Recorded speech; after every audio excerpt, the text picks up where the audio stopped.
One. One for me One. and one for... Silence. Where was I? It's finished. We're finished. Nearly finished. There'll be no more speech. Something dripping in my head ever since the fontanelles.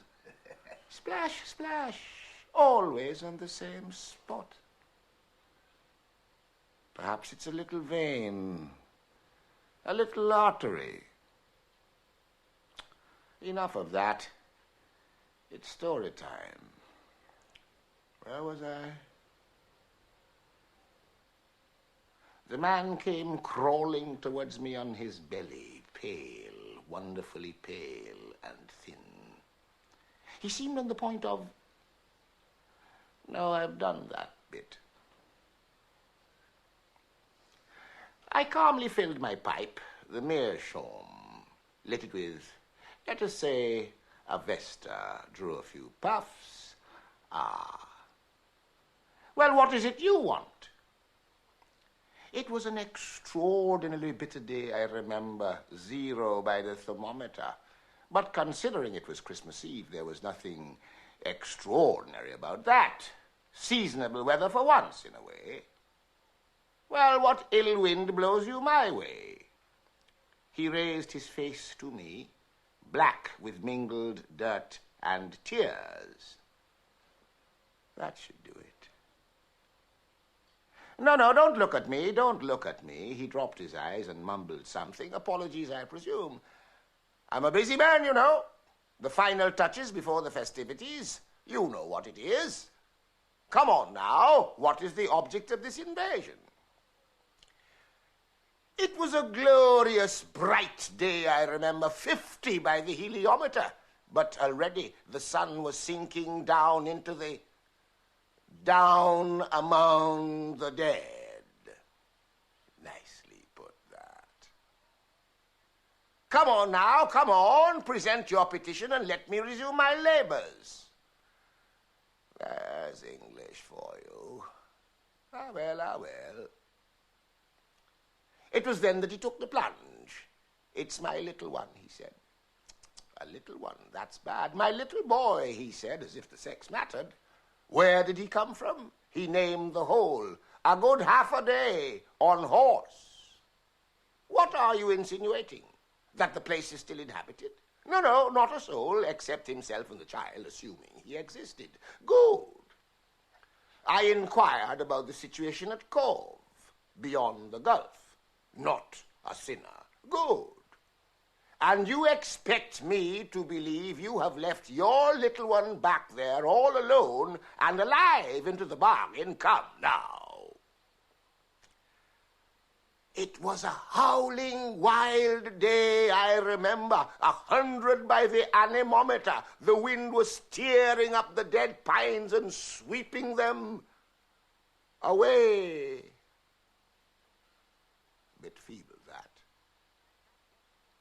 Come on, man, speak up. What is it you want from me? I have to put up my holly.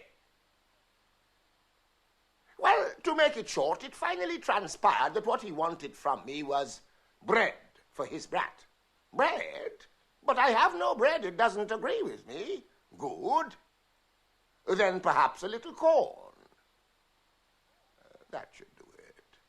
Corn? Yes, I have corn. It's true, in my granaries. But use your head. I give you some corn, a pound and a half. You bring it back to your child, and you make him, if he's still alive, a nice spot of porridge. A nice spot and a half of porridge, full of nourishment. Good. The colors come back into his little cheeks, perhaps, and then... I lost patience. Use your head, can't you? Use your head. You're an earth. There's no cure for that.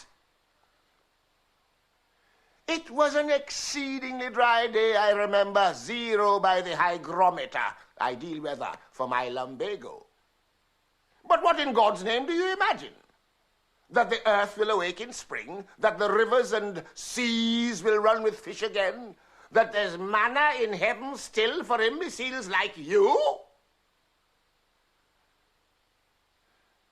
Gradually, I cooled down, sufficiently at least to ask him how long he had taken on the way.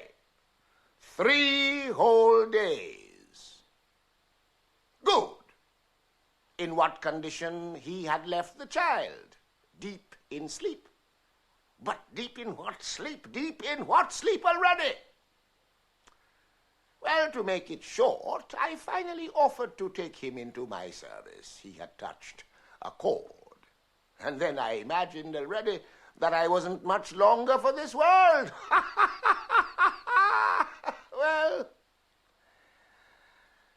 Well, here, if you were careful, you might die a nice natural death in peace and comfort. Well, in the end, he asked me, would I consent to take in the child as well if he was still alive? It was the moment I was waiting for. Would I consent to take in the child? I can see him still, down on his knees, his hands flat on the ground, glaring at me with his mad eyes in defiance of my wishes. I'll soon be finished with this story, unless I bring in other characters. But where would I find them? Where would I look for them?